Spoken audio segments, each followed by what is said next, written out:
अस्सलाम वालेकुम। साजिदा अहमद, चेयरपर्सन इस्तेहकाम पाकिस्तान इत्तेहाद। कैसे हैं आप सब लोग? उम्मीद है कि आप सब खैरियत से होंगे। अल्लाह ताला आप सबको अपनी हिफ्ज़-ओ-मान में रखे।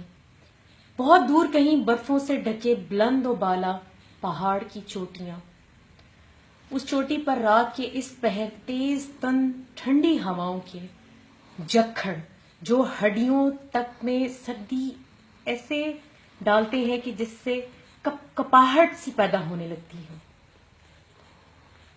और इनके दरमियान मोर्चे, और उसके ऊपर बैठकर जब सोचें घर के दरो दीवार के अंदर चक्कर काटती हैं कि माँ रात के इस पिछले पहर मुझे याद तो करती होगी, जब शाम को इसने दूध उबाला होगा और सबको दिया होगा तो मैं इसको याद तो आया होगा। हर आहट और हर आवाज पर इसके दिल की धड़कन तेज हो जाती होगी और नजरें पलट पलट कर दरवाजे का तवाफ करती होंगी, दरवाजे की तरफ जाती होंगी कि शायद अब मेरा बेटा लौट आया है।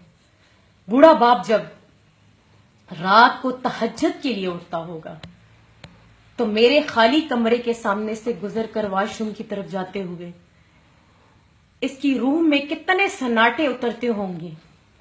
घर की दीवारों से सोचे परवास करती हुई वतन की फिजाओं में पहुंचती हैं तो दिल में एक आस सी पैदा होती है, दिल में एक आस सी उभरती है कि इन परदेसियों को भी कोई दुआए नीम शब में याद करता होगा। किसी ऊंची दीवारों वाले महल के गर्म कमरे में नरम बिस्तर पर पड़े वतन के हुक्मरानों को, मेरे वतन की आवाम को मेरी क्या खबर होगी कि कहीं से अचानक एक सनसनाती हुई गोली आएगी, किसी माइन पर मेरा पांव आ जाएगा, कोई बारूद भरी गाड़ी आकर टकरा जाएगी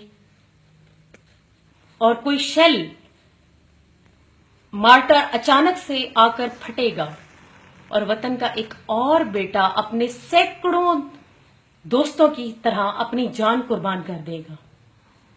फिर दूर गांव में मेरे घर के सामने जीपें रुकेंगी और दरवाजे पर दस्तक होगी।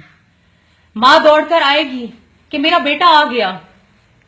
हाँ, मैं तो आऊंगा, मगर कदमों पर नहीं, परचम में लिपटे हुए अपने साथियों के कंधों पर। अल्लाह ताला मेरे तमाम पाक फौज के जवानों को अपनी हिफ्ज़-ओ-मान में रखे और अल्लाह ताला उनकी दी हुई कुर्बानियां, उनका अजर अता फरमाए उनको। पाकिस्तान जिंदाबाद, पाक फौज हमेशा पाइंदाबाद।